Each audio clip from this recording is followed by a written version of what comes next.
The VP plans to visit the border. Joining me now to discuss is the Independent Women's Forum, Beverly Hallberg. Bev, thanks so much for joining the show. Getting a snack in the middle of a crisis?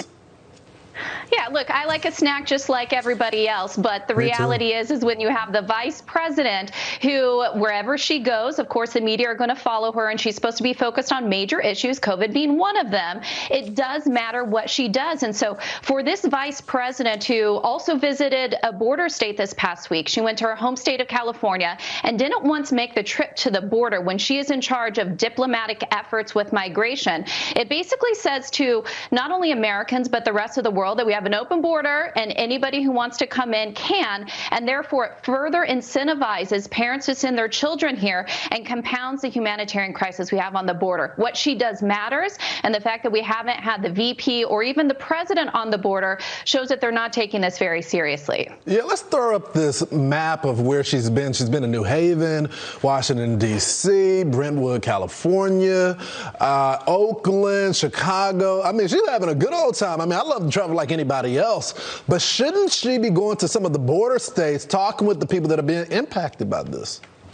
Absolutely. She should have the eyes and ears of the administration on the ground there. And just to put this into perspective, the latest government data says that we now have, get this, 20,000 unaccompanied migrant children in U.S. custody. Border facilities cannot contain all the children that are there. So that's why we have convention centers in 4 cities that are holding children, also military sites and other venues to handle this overflow. So for the president and the vice president to continue to still call this merely a challenge and not a crisis, I think underscores what we know about left-leaning media, is that left-leaning media is largely letting them get away with this and is not covering this as they should, and of course not covering it nearly as harshly in comparison to how they covered the Trump administration on the border. I think that they think that the Biden administration thinks that the media is going to continue to give them cover, and if the vice president does go to the border, it will become a story because the press does follow her as they should, and they would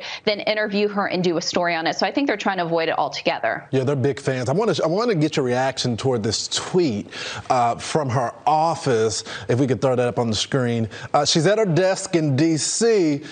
They kind of changed her role a little bit after giving her a job. Shouldn't she be at where these Central American countries are, talking with the leaders there to get something negotiated?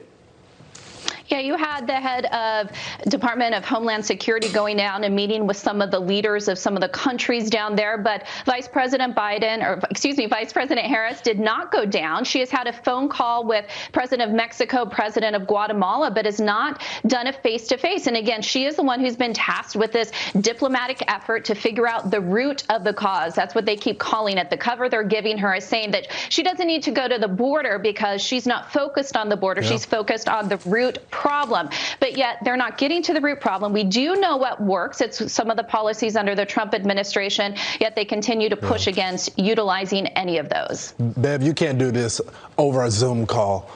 We need her there talking with these folks. Thanks so much for joining. Thanks.